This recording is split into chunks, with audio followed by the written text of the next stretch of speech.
Marine, c'est à toi. Alors, moi, c'est Marine, j'ai 28 ans et voici Robin. Ah, tu donnes juste ton âge pour te présenter. Oui, mais en fait, je pense que j'allais nous présenter nous et le projet en même temps. Mhm. Moi, c'est Marine, j'ai 28 ans et je travaille en communication, en diffusion dans le spectacle vivant. Et je suis avec Robin depuis plus de 4 ans maintenant. Ok, moi c'est Robin, j'ai 31 ans, je suis caméraman en freelance et voilà, on voyage en stop et on est ensemble depuis 4 ans comme elle a dit et puis voilà, on est content de faire ce qu'on fait. En fait, le projet, en fait, depuis qu'on s'est rencontrés, on a toujours eu envie, enfin, on savait qu'on allait se lancer dans un grand projet de voyage. On avait tous les deux envie de se lancer dans un projet comme ça, mais sans savoir quand ni comment. Et en fait, on a eu un déclic pendant le premier confinement, en mars 2020. On n'avait qu'une seule envie, c'était de partir voyager. On était confinés dans un appartement de 18 mètres carrés à Meudon. Et en fait, c'est à partir de ce moment-là qu'on a commencé à travailler tous les détails de ce qu'on voulait faire tous les deux, quel genre de voyage, sur combien de temps. Et c'est Et vrai qu'on... même Ouais, comment voyager parce qu'on a tenté les différentes façons de voyager pour voir celle qui nous plaisait le plus.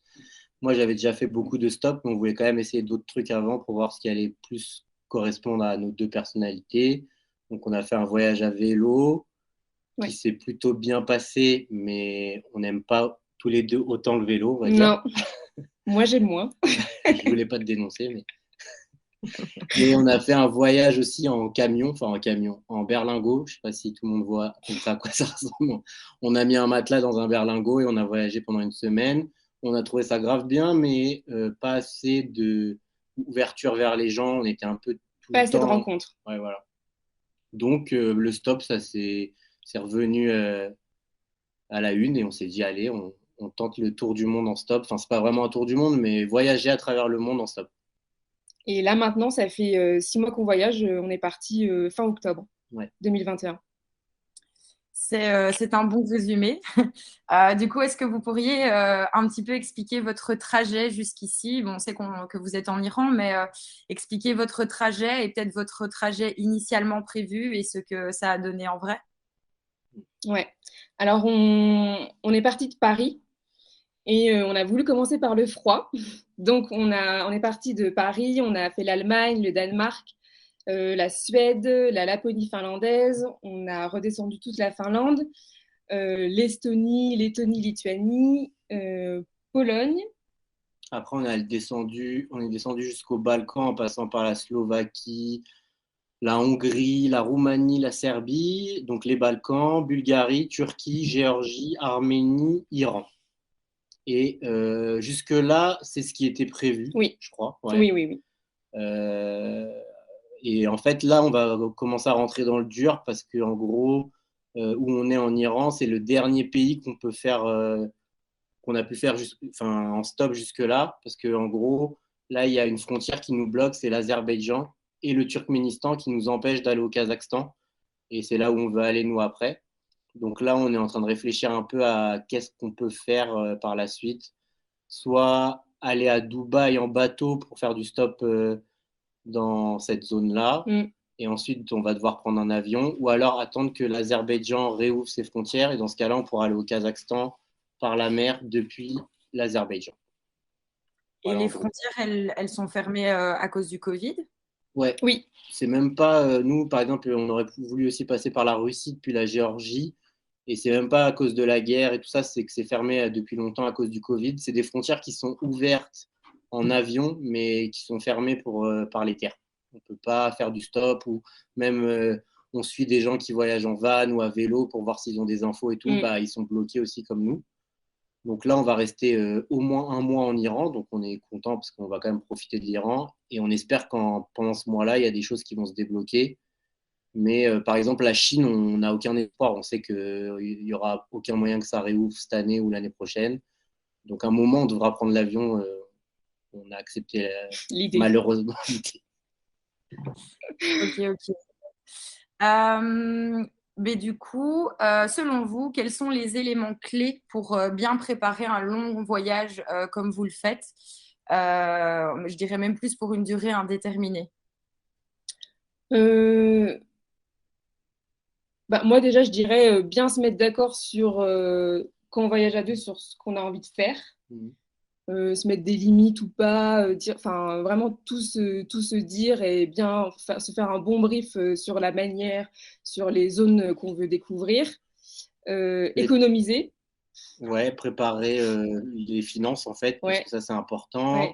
Nous à la base, on était censé partir qu'avec nos économies. Au final, on a de la chance parce que tous les deux, on arrive à travailler pendant le voyage, mais c'est quand même principalement grâce aux économies qu'on fait ça. Mm.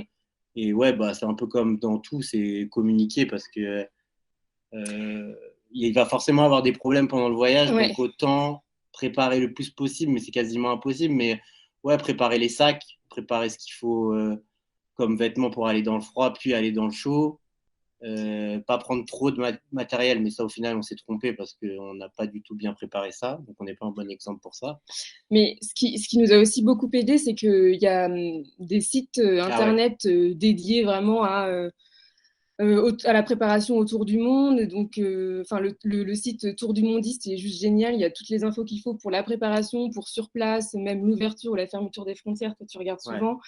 Et c'est bien fait Euh, aussi pour ouais, tout type de voyage. C'est que c'est un oui, site qui est fait pour les gens qui voyagent en stop, mais aussi les gens qui voyagent en avion, les gens qui voyagent en voiture, en vélo. en van, Il y a des ouais, en tout, ouais. témoignages et en gros, tous les trucs un peu chiants d'avant le voyage, c'est-à-dire assurance, compte en banque, carte bleue, Vaccin, vaccin, tout ça, bah, tout est répertorié. Et donc, ça nous a facilité la vie. Je pense que sans ça, on aurait plus ouais. galéré. Parce que même avec ça, on a galéré. Par exemple, tous les vaccins, il faut bien les caler sur des dates pour tous les faire avant le départ et pas tous les faire en même temps. Et malgré ça, il y a des jours où j'ai dû faire 3 vaccins le même jour, où Marine, elle avait oublié de faire un vaccin avant le départ, donc on en a fait un jour du départ.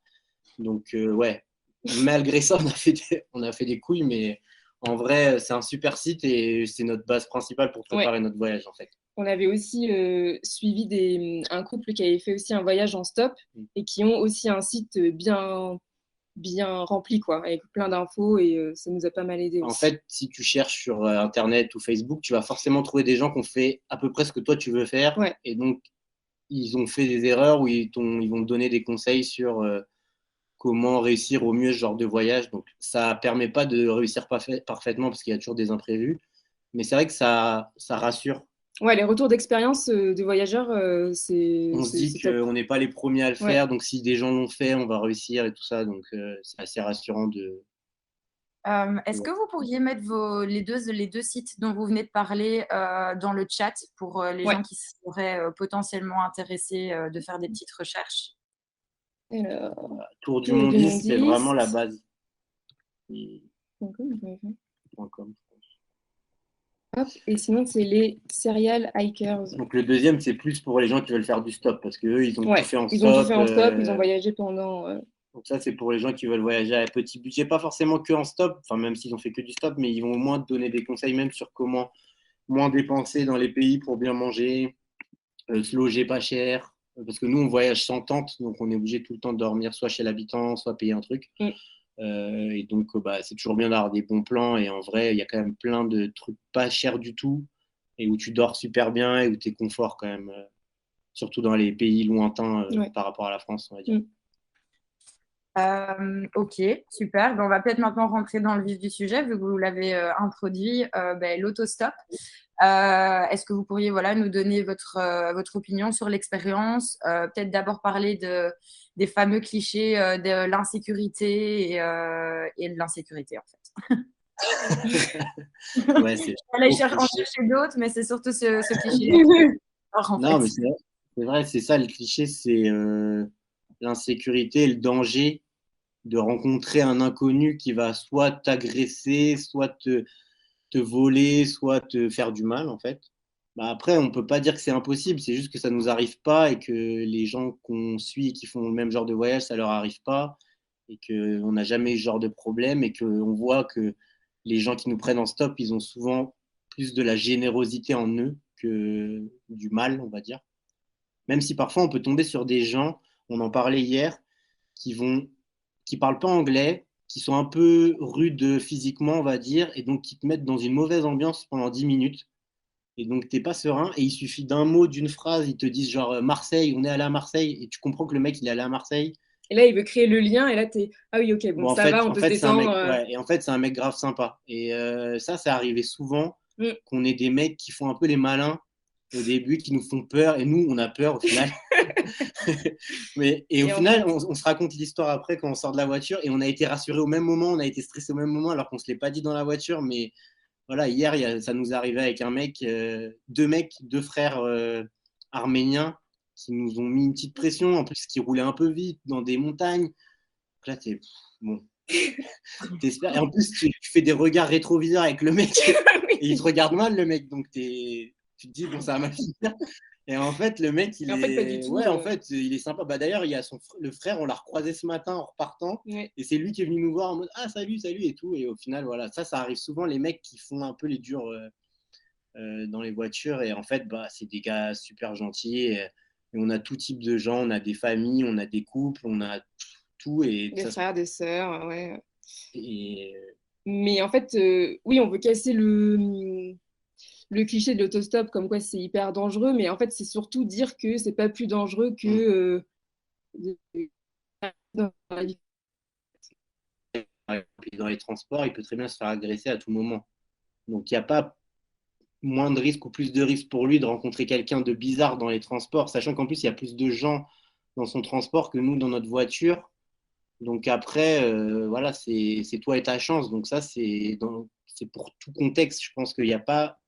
Voilà, le stop, malheureusement, il est lié à des légendes, à des films, à des séries où on a vu des scènes, en fait. Et les gens qui pensent ça, souvent, n'ont jamais fait de stop, ou n'ont jamais pris d'autostoppeur, et ils sont basés sur des clichés. Et comme tout, en fait, on a tous des préjugés, des clichés sur des choses. Et nous, on vit le stop, donc on voit bien que c'est pas ça. Oui, voilà, en fait, en tout cas, nous déjà, ça fait 6 mois qu'on voyage en stop, il nous est rien arrivé. Robin, ça fait 10 ans qu'il voyage en stop, il lui est rien arrivé. On a voyagé en stop aussi avant, voilà. Et après, moi, je veux dire, même si on avait fait du stop avant, ça aussi, on se l'est dit il n'y a pas longtemps, avant de partir, on avait quand même peur. On se disait, j'espère qu'on va pas se faire agresser. Enfin, on se le dit quand même mal, Oui. inconsciemment, tu y penses. Et en fait, au bout de 1, 2, 3 mois sur la route, tu n'y penses plus. Tu es tellement dans ton truc, tu as tellement d'autres trucs à penser que tu fais confiance aux gens et tu rentres dans les voitures et c'est bon.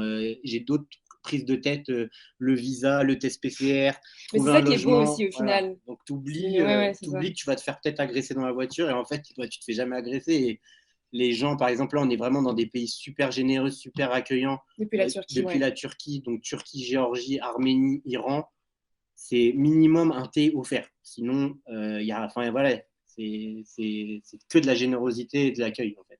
Ben, c'est bien que vous ayez dit ça parce que j'allais poser une autre question. Par rapport à tous les pays que vous avez fait, est-ce que vous voyez une différence dans l'autostop de pays en pays? Est-ce qu'il y a des pays où c'est beaucoup plus compliqué que d'autres? Oui. Ouais, déjà, il y a une grosse différence Europe et là, ce qu'on pourrait appeler Moyen-Orient. Enfin, je ne sais pas si c'est vraiment le Moyen-Orient, mais à partir de la Turquie, on a vu une différence. Déjà, même si ça se passait bien avant qu'on était pris en stop, ici, c'est culturel l'accueil. Nous, en Europe, que ce soit en Suède ou même en Serbie ou en France, on veut bien prendre en stop, mais parfois, ça ne va pas plus loin et c'est déjà super qu'on nous ait pris en stop. Là-bas, on veut te montrer que tu es accueilli et que tu es bienvenu dans notre pays et qu'on est content que tu sois là. Et vraiment, c'est 8 voitures sur 10, peut-être, où il n'y a pas juste le trajet. Et il y a autre chose derrière. Et après, en termes de difficulté. On a galéré surtout en Serbie. Et puis, il y a le climat qui joue, je pense. C'est que dès qu'il fait froid, on est moins patient. Oui, aussi, oui. Donc, on s'énerve plus vite et on a moins envie d'attendre des voitures. Donc, peut-être c'est pour ça qu'on a trouvé ça plus dur dans les pays où il faisait froid. Mais en Serbie, on a énormément galéré. Et en Finlande, quand il fait moins, si tu attends que 30 minutes, bah, c'est dur en fait. Tu as envie de rentrer dans une voiture et en plus, parfois, tu rentres dans une voiture, il n'y a même pas le chauffage. Donc, ça ne change rien en fait. Tu es toujours dans le froid. Et c'est terrible. Et voilà, bah, c'est des moments qu'on a vécu et c'est marrant d'en parler parce que tu as l'impression que c'était il y a 1000 ans. En fait, c'était il y a 4 mois. Mais... Donc, ouais, il y a des différences flagrantes. Et Turquie, Géorgie, Arménie, Iran, attendre plus de 5 minutes, tu te dis, mais c'est quoi le problème quoi. Ok. Ok. Du coup, et selon vous, quels sont les avantages à se déplacer en autostop? C'est d'être. C'est c'est des rencontres, c'est d'être plongé directement dans la vie des gens, dans la vie du pays, de te sentir un peu dedans, quoi. Et ça, c'est si tu as envie de ça. Après, je pense qu'il y a des gens, ils ont envie de voyager, d'aller dans leur transat et tout. Mais si tu as envie d'aller au cœur de la population et de rencontrer des gens et de voir vraiment ce que c'est le pays dans lequel tu voyages, je pense qu'il n'y a pas mieux que le stop, selon moi. Et c'est ça, en fait, qui est génial. Oui, c'est clair. Et puis, ce qui est cool, c'est que les gens, ils te disent, ah, ben viens, finalement, on va là, alors que nous, on ne savait même pas de quoi ils nous parlaient. Donc, il nous arrive toujours des trucs qui n'étaient pas prévus, en fait. Ouais. C'est de commencer la journée sans savoir comment elle va se passer, comment elle va se terminer, quoi. C'est arrivé, vraiment, ça arrive très souvent qu'on commence et on s'est dit, on se donne quand même un objectif. Et puis, ça, souvent, au final, on termine. Les plans changent et c'est trop bien. Donc, nous, c'est ça qu'on aime. Enfin, moi, en tout cas, je ne sais pas toi, mais moi, c'est l'imprévu. Et c'est un peu le freestyle de l'autostop, de qui on va voir et de se dire, moi j'embête souvent Marine avec ça parce que c'est mon délire, mais. Non, mais j'allais le dire okay. C'est, tu sais pas quand tu commences ta journée et le mec surtout qui va te prendre, il sait pas que sa journée elle va être influencée par toi plus tard. Et en fait, les rencontres elles changent tout. Parfois à une minute près, tu te dis, là on s'est arrêté pour faire nos lacets. Si on ne s'était pas arrêté faire nos lacets, on ne montait pas dans cette voiture et on ne finissait pas à manger avec cette famille. Et à chaque fois, j'embête Marine avec ça. Je lui dis, tu te rends compte, là, si on n'avait pas été aux toilettes à ce moment-là, on n'aurait pas rencontré. Et je lui fais ça tout le temps. Et ça fait 6 mois que je la saoule avec ça. Et je crois qu'il commence à comprendre les délires. Et moi, ce que j'aime bien, c'est qu'il y a des moments dans la journée où on est vraiment un peu saoulé dans l'attente. Et en fait, ce qui est cool, c'est que maintenant, surtout que ça fait 6 mois, on sait que ça va bien se finir. Que derrière ça, il y a un truc trop bien qui va se passer. Au début, moi, moins surtout. Et en fait, maintenant, tu dépasses complètement ça et je sais pas, tu deviens plus patient, plus. T'y crois, quoi. Et donc, en fait, là, on galère, mais ça va passer. Pardon, non, vas-y, continue, Marine. Ah non, mais j'avais juste dit, du coup, là, c'est des moments où tu te dis, là, on galère, mais en fait, ça va passer. Et du coup, ça te permet de vraiment rentrer dans cette mentalité-là et ça fait du bien. Il y a vraiment des phrases qu'on se dit, par exemple, depuis maintenant, enfin maintenant, ça ne la dit même plus, mais on a tellement vu des situations avec aucune issue qui se sont bien terminées. Maintenant, on se dit, t'inquiète. Ouais. Quand on est en galère, on se dit, t'inquiète, la voiture, elle arrive. On sait qu'elle arrive et on ne se prend plus la tête. Et ça me permet de dire qu'on a rencontré un autostoppeur en Albanie, un Serbe, qui voyageait avec 7 € pour 2 mois. Et on a fait du stop avec lui. Et ce mec a un peu changé notre voyage parce que notre façon de faire du stop, c'était très stratégique. Moi, j'avais mon expérience, donc je disais, faut qu'on fasse ça, faut qu'on fasse ça. Nanana. Faut qu'on parte à telle heure. Et en fait, lui, on a fait du stop avec lui. Et le mec, il dansait au bord de la route et il s'en foutait du stop. On lui disait, mais mec, on va jamais avoir de voiture. En plus, lui, il allait en Grèce, nous en Macédoine, donc on n'allait pas au même endroit. Il fallait qu'on trouve une voiture ensemble. Et en fait, au bout de 2 heures, on a compris que c'était lui qui avait raison. Et depuis, on fait comme lui, en fait. On se met au bord de la route et on arrête de réfléchir. On se dit, t'inquiète, la voiture, elle arrive. On pense à Milan, donc c'est Milan le Serbe. Et on se dit, c'est un Bosniaque d'ailleurs. Bosniaque. Oui, ça nous permet de prendre les choses comme elles arrivent, en fait.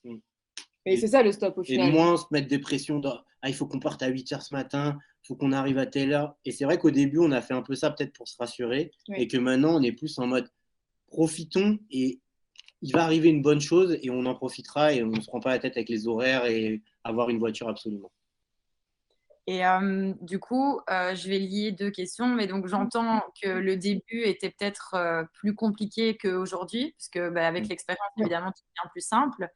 Mais grâce à votre expérience, quels seraient vos conseils pratico-pratiques pour les gens qui aimeraient se lancer pour la première fois dans le stop? Alors, en stop, déjà, il y a des trucs quand même à savoir. Après, il faut se dire aussi, la première chose à se dire, c'est que il n'y a pas de règle en stop. La voiture qui veut te prendre, elle peut passer à tout moment, elle peut à tout endroit. On a fait du stop à des endroits où on se disait personne ne va s'arrêter et des gens se sont arrêtés. On a fait du stop où on s'est dit les gens ils vont s'arrêter, ils ne s'arrêtaient pas. Donc il n'y a pas de règle vraiment. Après, il y a des petits trucs pratiques qui sont bien, c'est-à-dire c'est compliqué de faire du stop dans les villes. Il faut mieux s'éloigner de la ville en début de journée, marcher 1 heure un peu pour être un peu sur les grands axes, le début des grands axes, parce que c'est là où les gens vont plus te prendre, ils vont faire des longs trajets, alors qu'en ville, ils vont sûrement travailler ou chez eux, donc ils ne vont pas s'arrêter. Ça, c'est des trucs à savoir et c'est quand même bon à savoir. Après, sur les grands axes, en Europe, les stations-service, c'est toujours un bon plan pour faire du stop. Mais par exemple, nous, on a changé avec le temps. On en faisait au début en station-service et maintenant on ne veut plus en faire parce qu'on n'a pas envie. Que les gens se sentent obligés de nous prendre parce qu'on leur demande. On a envie que les gens s'arrêtent pour nous aider Voilà. parce que nous, on a envie de faire le voyage avec eux. On a envie que ce soit vraiment un échange 50-50, quoi.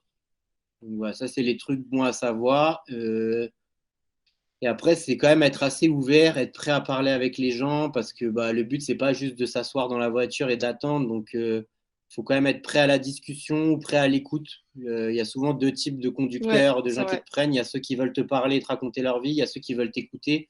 Donc, tu peux pas être trop passif quand tu fais du stop. Par exemple, ça aussi, on se le dit récemment maintenant. Quand on est fatigué, on arrête de faire du stop parce qu'on a fait du stop en étant fatigué et en plus, on n'a plus la force de parler avec la personne et on se dit, bah, en fait, on l'a juste pris pour faire un trajet. Et c'est pas cool. Et bah, ça nous plaît pas. Donc ça, on a arrêté de le faire aussi.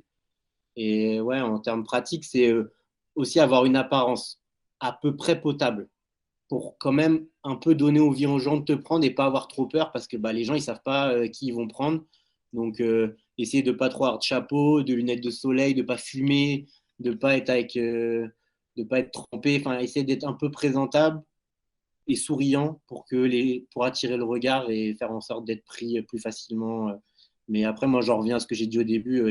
Là, avec ce voyage, j'ai appris qu'il n'y avait pas de règles et que franchement, tout est possible. Tu peux être pris dans des situations où tu te dis, mais qui va me prendre là? Je suis trempé, on est tout sale, il n'y a pas de place pour s'arrêter, on est limite sur une autoroute, et ben le mec il s'arrête et il t'emmène et il te sauve la vie, quoi. Donc, Ok, ben, c'est bien, c'était des bons conseils. Du coup, là, tantôt, vous aviez déjà un peu parlé de ça, mais au niveau des logements, comment est-ce que vous gérez ça, vous? Est-ce que ça vous arrive souvent de dormir chez la personne qui vous a pris en stop ou est-ce que vous êtes plutôt auberge de jeunesse ou voilà, niveau logement, vous faites comment? Alors, ça nous est arrivé de dormir chez les gens qui nous prennent en stop. Ça nous est arrivé peut-être 3, 4, 5 fois. Ouais, 3, 4, 5, 3, 6, 4, 5 7, fois. je sais pas. On fait sinon beaucoup de couchsurfing et sinon on est en auberge ou en guest house. Et parfois des hôtels quand on veut se Et faire un parfois petit des kiff. hôtels, c'est vrai, On oui. s'est fait plaisir une ou deux fois, mais Ouais. c'est vrai que principalement, là par exemple, on est dans une auberge. Ouais. On ne fait jamais de dortoir, nous, par exemple. Moi, quand je voyageais seul, j'en faisais, mais là, à deux, on préfère quand même être tranquille. Mais en vrai, il y a quand même les chambres privées, elles sont pas chères dans les auberges. Ouais. Et on a eu un mec qui nous a payé l'hôtel. Donc ça, c'était un peu incroyable. Ouais. 3 nuits d'hôtel. Au final, on en a accepté que 2 parce qu'on trouvait que c'était un peu trop. À la base, on lui a même pas, on lui a pas demandé. C'est lui qui a insisté. On lui a dit c'est super sympa, mais 3 nuits, ça faisait trop. En plus, on avait fait 600 km avec lui. Sur toute la route, il nous avait offert le thé, le déjeuner, le café. Le soir, le dîner. Le soir, le dîner. Enfin, c'était trop beau, c'était génial. Voilà. Mais voilà.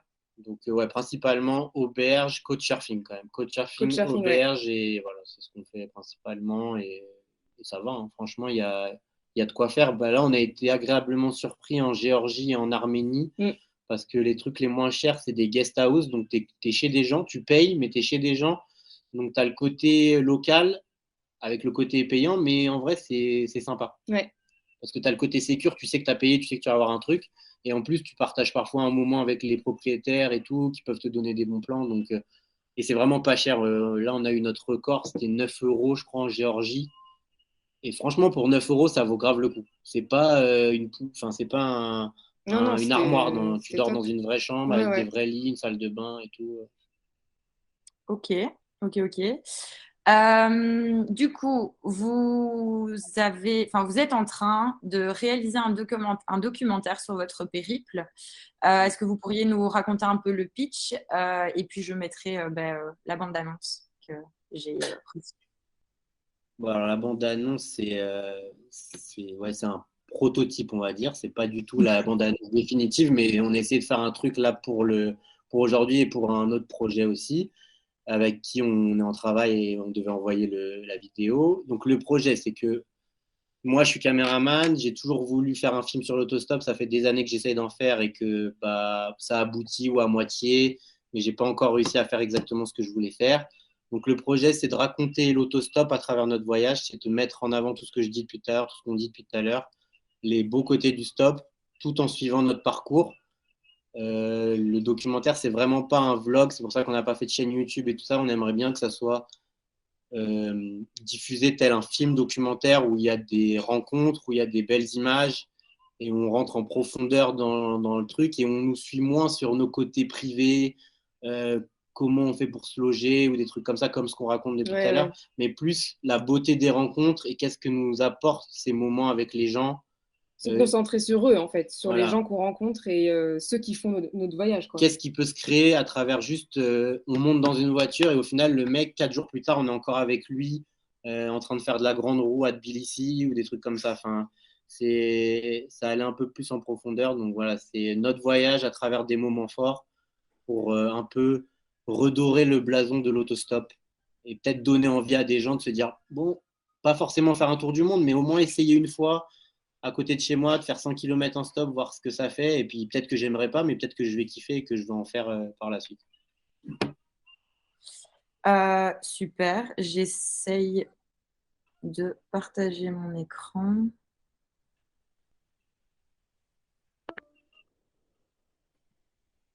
Ah. Pourquoi est-ce que je peux pas?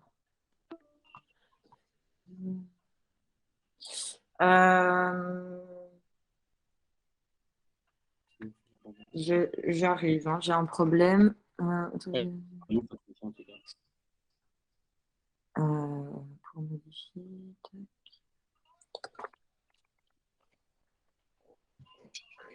J'avais jamais dû partager apparemment mon écran en enregistrant. Et donc, du coup, il me demande des autorisations pour enregistrer mon écran.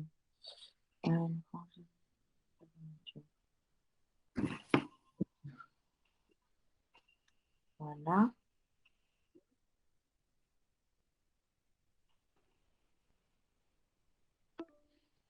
J'arrive pas. Vous êtes sur un ordinateur, Marine et Robin? Oui. Oui. Par contre, est-ce que Oui, Le oui. partage d'écran, c'est la fâche. Oui, je sais où c'est, hein, je n'ai pas de souci avec ça. J'ai un souci avec les autorisations, en fait, parce que vu que je suis en train d'enregistrer le webinaire, il me demande une autorisation pour enregistrer mon écran qui est en train de faire une visioconférence. Et je ne sais pas pourquoi, mais ça ne peut pas. Enfin, je dois faire Alors, des attends. On va essayer de Tu voudrais qu'on essaye de le mettre sur notre ordi, c'est Voilà, ça? donc est-ce que vous pourriez vous plutôt partager parce que Ok, alors j'essaye. On regarde parce de que on ne sait pas si l'enregistrer on l'a déjà. sur cet ordi. Je crois qu'il est sur le mien. Ouais, je crois qu'il est sur le tien, mais je crois que je l'ai pas en bonne qualité par contre. Ah. Je vais prendre celui que j'avais envoyé. Comment je fais pour l'enregistrer?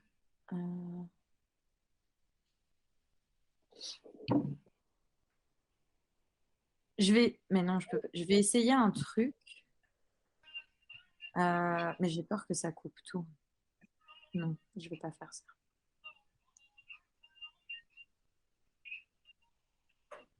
Ouais, sur mon téléphone. Ah oui, c'est parce que je voulais le mettre sur mon iCloud et comme ça, comme ça, je l'ai sur mon ordi normalement. Enregistrer dans le fichier. C'est vraiment trop compliqué. On va peut-être passer plutôt. Enfin, on peut peut-être envoyer un lien à ceux que ça intéresserait, quelque chose comme ça. Ouais, dans ce cas, au pire, on continue et si. Ouais, non, je pense que ça va prendre trop de temps. Prendre un peu de temps. Nous, on voit là, le téléchargement, il est long. Ouais. Ok, mais je suis vraiment désolée parce qu'en plus il est cool. Mais si je dois tout fermer en fait pour pouvoir valider l'autorisation. Oui, Si je fais ça, l'enregistrement se coupe, vous partez et du coup ça va être un problème. Donc on va plutôt continuer. Ouais. Donc vous avez déjà parlé de beaucoup de rencontres, mais si vous deviez en retenir qu'une anecdotique, laquelle ce serait? Pas la même, d'ailleurs. Ouais, on va pas dire la même pour rendre hommage à deux personnes différentes, mais c'est dur. Toi, t'en as une? Moi, j'en ai une. C'était au début du voyage. Quand on était encore en Allemagne, on voulait partir de Berlin et c'était très galère pour trouver des voitures. On a attendu longtemps et on a atterri dans une station-service et on a rencontré Stephen. On l'a abordé, on lui a demandé s'il voulait bien nous aider. Il nous a dit bah oui, pas de souci. On devait aller à Flensburg Et on arrive dans sa voiture, on discute, on sympathise. Et là, il nous dit, non, mais vous n'allez pas aller à Flensbourg, venez chez moi à Hambourg. Et en fait, on a fini par passer 2-3 jours avec lui et son mari à Hambourg, chez eux. Ils nous ont accueillis comme des rois. Et c'était vraiment le premier grand moment du voyage. C'était la première semaine, la Ouais, c'est deuxième la semaine, première je sais semaine. plus, c'était au tout début. Et c'est là qu'on s'est dit, ah ouais, bon, en fait, là, on s'aventure vraiment dans un voyage énorme qui commence déjà comme ça, quoi. En fait, on savait que ça arriverait, mais quand la première arrive, c'est rassurant et ça te fait du bien et ça te met un petit coup de boost parce qu'en plus, à Berlin, on s'était fait suivre par des mecs qui voulaient voler ma caméra et tout, donc on n'était pas au meilleur enfin, on n'était pas dans le meilleur des moods et ils nous ont mis un coup de boost et ils nous ont Ouais, tellement bien accueillis on était reparti pour 6 mois et voilà. Donc ouais, c'est vrai que c'est la première belle rencontre, mais il y en a trop des belles rencontres. Ça m'embête de ouais. choisir quelqu'un, mais moi je vais dire Marcin. Ah oui, Marcin, c'est un mec qui nous a hébergés dans le milieu de la Suède. C'est un Polonais qui a toujours rêvé de vivre en Suède. Il a 28 ans, un truc comme ça, c'est un jeune. Et son rêve, c'était de vivre en Suède au milieu de nulle part. Et on était dans une ville un peu paumée. Et il avait réalisé son rêve. Et en fait, le mec, au bout de 30 minutes, on était chez lui, on mangeait des pizzas, on buvait des bières et on regardait une série qu'on adore tous les trois et on ne le savait pas, mais The Office. Et en fait, on a passé une soirée entre potes alors qu'on se connaissait depuis 30 minutes. ouais, c'était fou. Et on a passé 2 nuits chez lui. Et 2 semaines plus tard, Bon on est appétit. revenu. Ah, merci. Merci. On nous sert le repas. Voilà, en Iran, c'est comme ça c'est qu'on te sert le repas pendant que tu fais d'autres trucs alors que tu n'as rien demandé. Euh, et ouais, donc Martin, après, on est retourné chez lui 2 semaines après. On était en galère, on n'avait pas de logement. Et il nous a accueillis avec plaisir alors qu'il était en rendez-vous à 150 km avec une meuf qui voulait draguer. Et il est revenu exprès pour nous ouvrir la porte et Il nous nous a héberger. sauvés, ouais. Et on a fait une soirée ensemble, on dansait et tout. Et bah, c'est notre pote en fait. Ouais.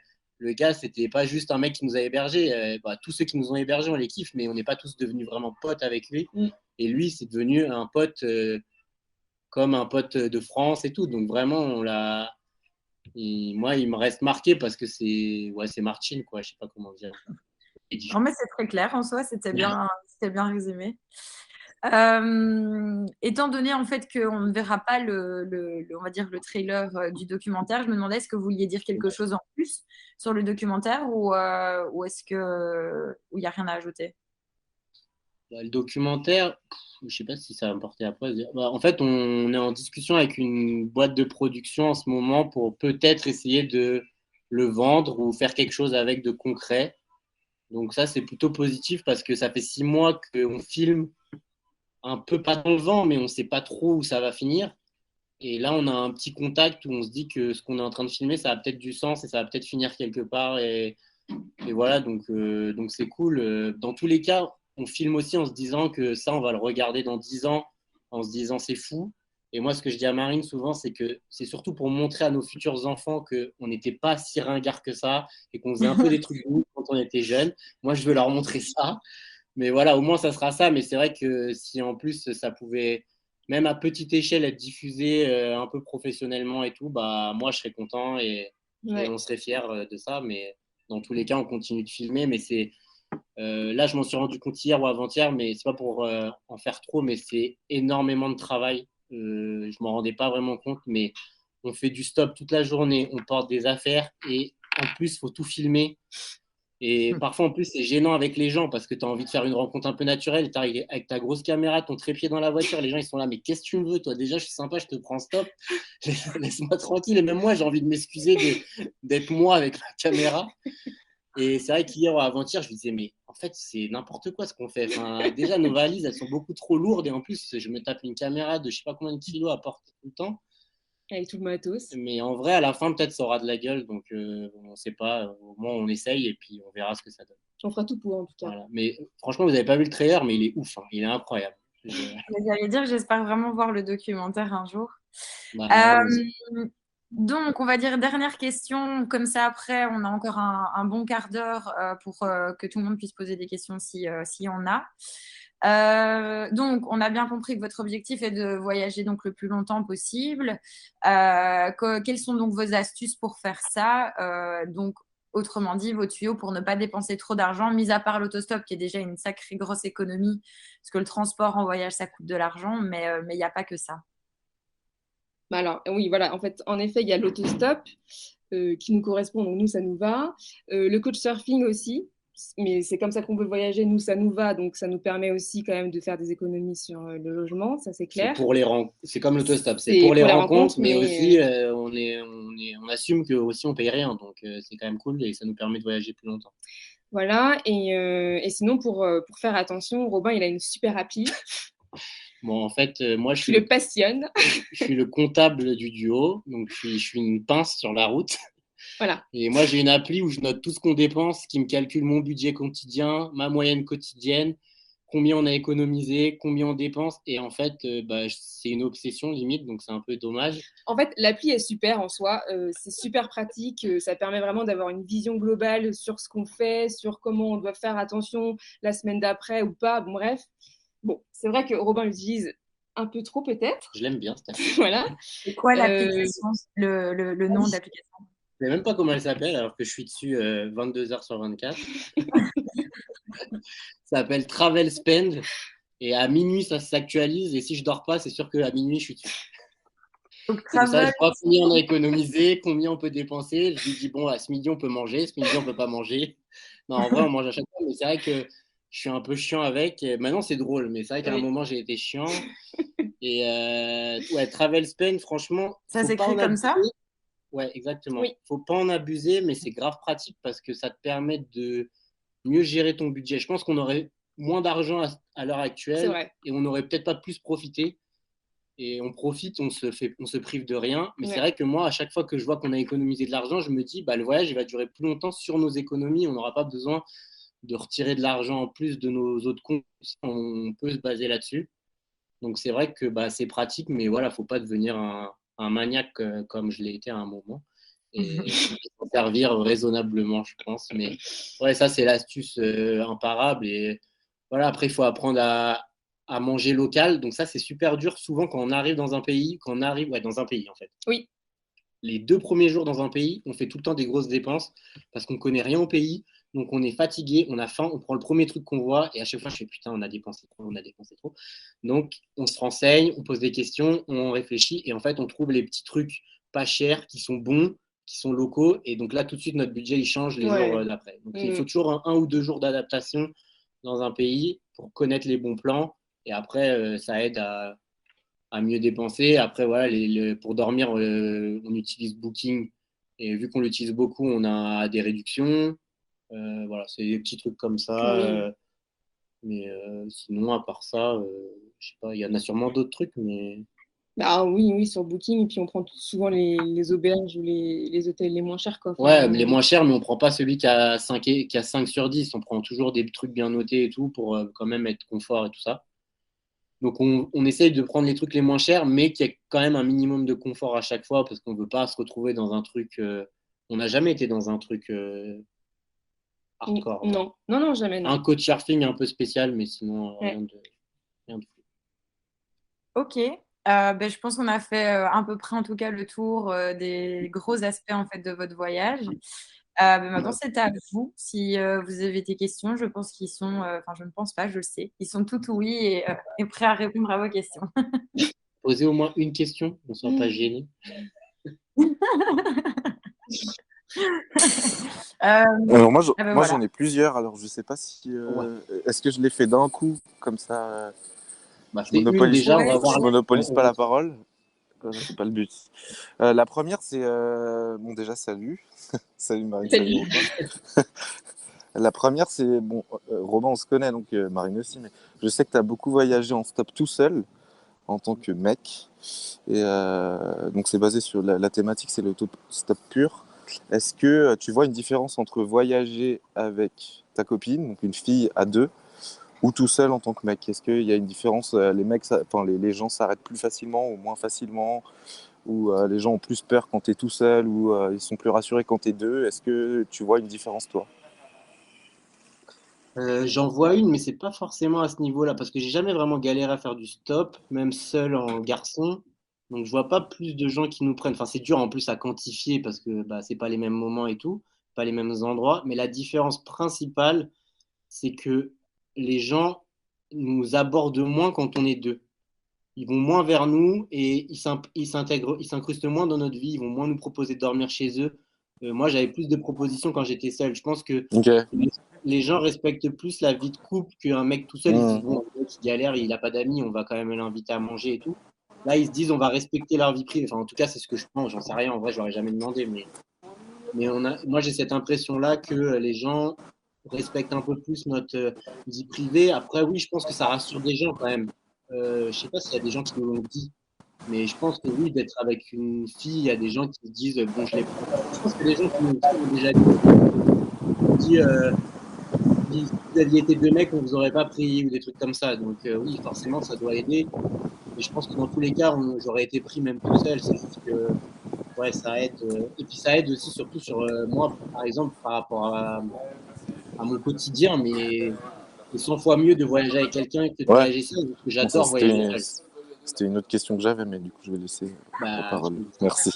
j'adore voyager seul, je trouve que c'est une des meilleures expériences à faire dans sa vie. Mais voyager à deux, c'est les partages de ouf et les petits moments quand on sort des voitures et qu'on se fait des débriefs. Bah, quand j'étais tout seul, Ouais. je me faisais des débriefs avec mes podcasts et ma musique, c'était nul, quoi. Ouais, c'est vrai. Là, c'est marrant de se faire des débriefs à deux, de voir qu'on n'a pas pensé à la même chose. Bon, parfois, ça crée aussi des tensions parce qu'on n'est pas tout le temps d'accord sur des trucs. Mais, Bah, voilà. forcément, oui. Ouais, mais non, en vrai, c'est incomparable et ça apporte beaucoup plus de plaisir. Et tu te dis que tu es avec une personne qui vit la même chose que toi, alors Ouais. que quand tu voyages seul, tu rentres, tu racontes, les gens, ils s'en foutent un peu parce qu'ils n'étaient pas là. Là, au moins, on sait que nous deux, on a vécu ce truc-là et qu'on sait exactement ce que l'autre a vécu. Et ça, c'est fort, je trouve. Ok. Merci. Merci pour ta question. De rien, avec plaisir. Est-ce qu'il y a d'autres questions? Vous pouvez activer votre micro pour la poser ou la poser dans le chat si vous n'avez pas envie de la poser de manière orale. Oui.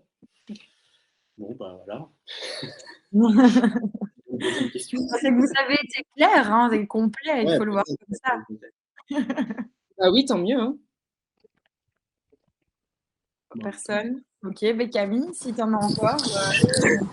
Ouais, j'en ai une autre. C'est moi j'ai voyagé un peu aussi personnellement, mais un peu comme enfin pas mal de monde sur cette terre. Mais d'habitude, nous, on choisit une destination, on regarde les guides et on regarde ce qu'il y a à visiter, etc. Est-ce que vous, avec le voyage en stop, du coup, vous arrivez dans une ville et ce qui vous intéresse le plus, c'est plutôt de découvrir la culture et les gens.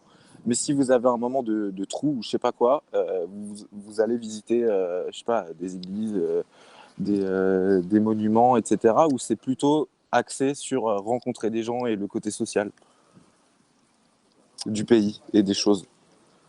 Ben, oui, le principal. Oui, on est plutôt axé clairement sur les rencontres avec les gens. On se concentre sur ça. On veut enfin, limite, on veut apprendre l'histoire des pays via les gens qu'on rencontre, et c'est ce qui arrive assez régulièrement.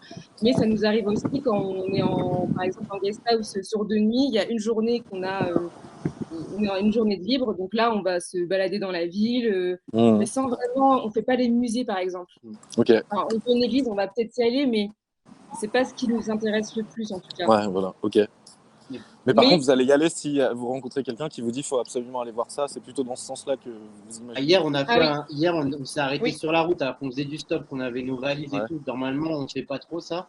Il y avait un super monastère en Arménie sur la route. Bah, on s'est arrêté, on l'a visité avec nos sacs et tout. Et c'est vrai que par exemple, quand on fait du stop, on a nos affaires et c'est pas très pratique, donc on le fait plus quand on s'arrête. Mais oui, en vrai, on fait pas énormément de visites de nous-mêmes.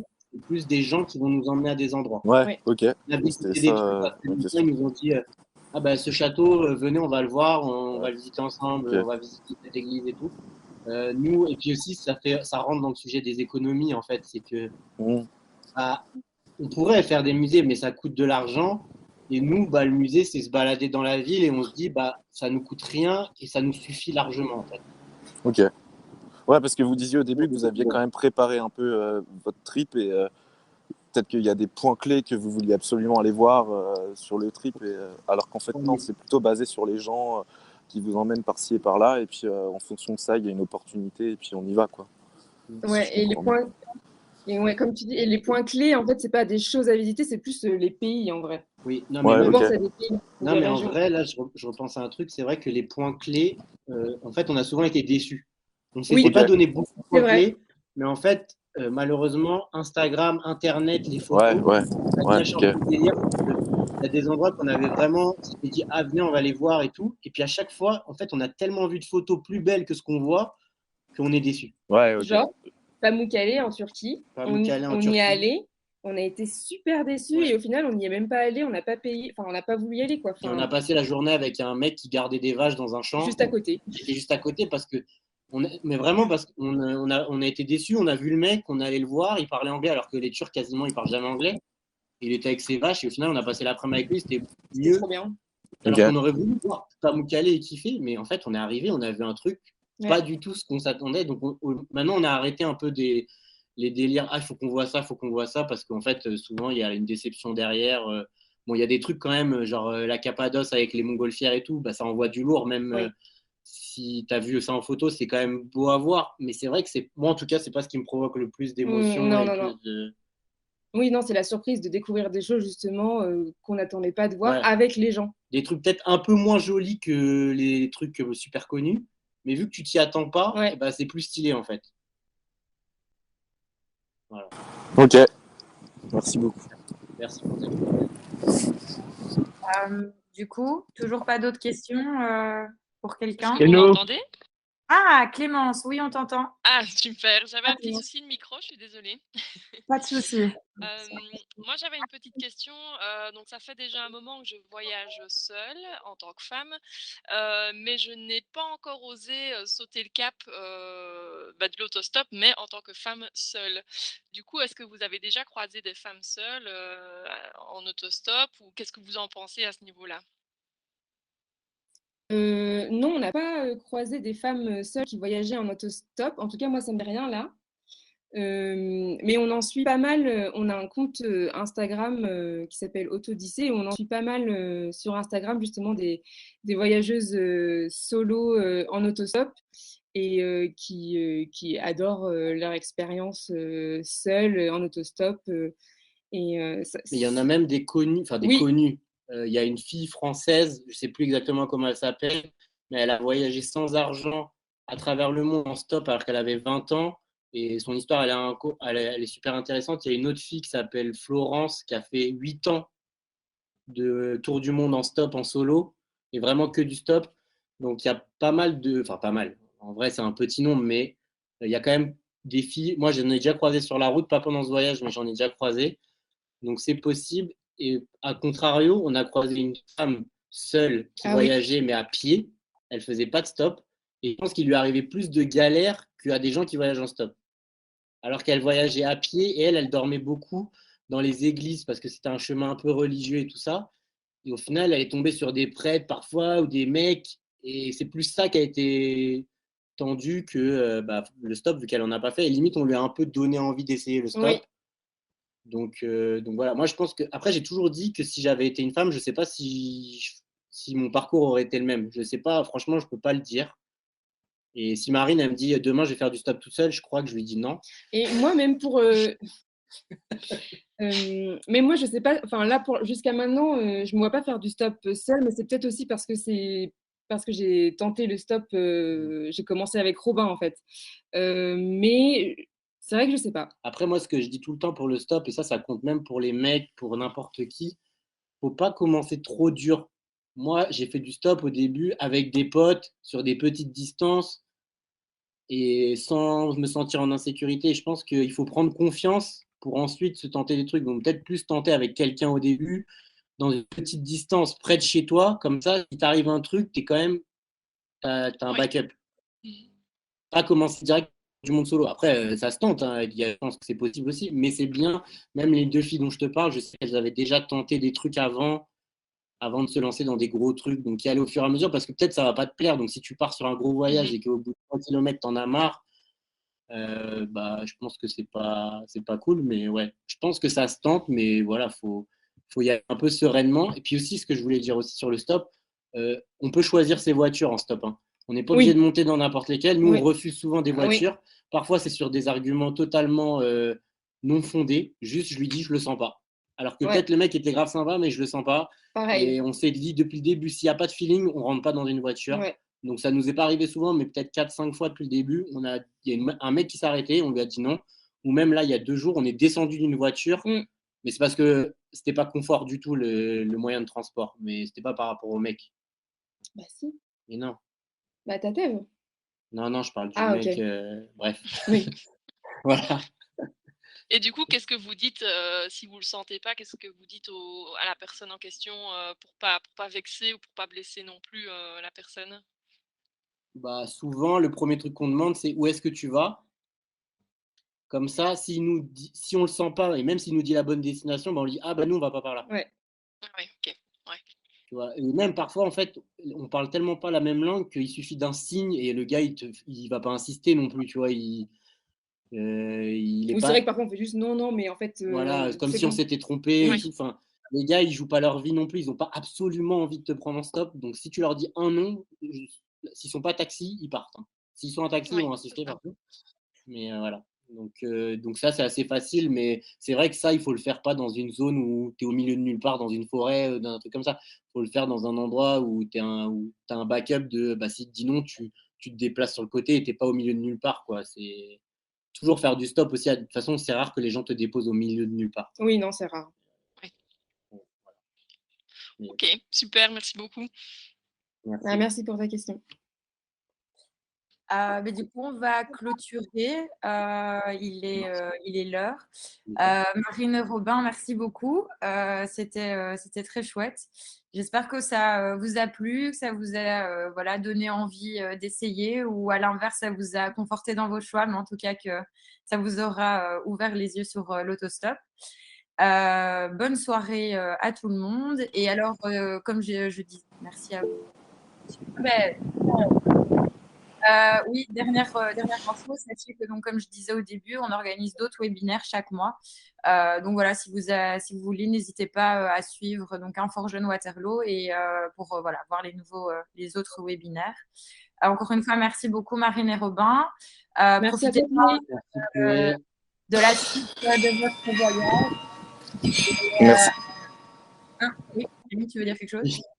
Oh non, j'allais clôturer aussi. Ah, ok. Pardon. Non, je voulais juste dire voilà, bonne route, bonne chance pour la suite Merci tout le monde. et bonne soirée à tous. Bonne soirée, merci beaucoup. Merci beaucoup. Des Bonne bisous soirée à Marine, des vous, bisous merci Robin. beaucoup. Bisous. Ciao. Camille, ciao. Ciao, ciao.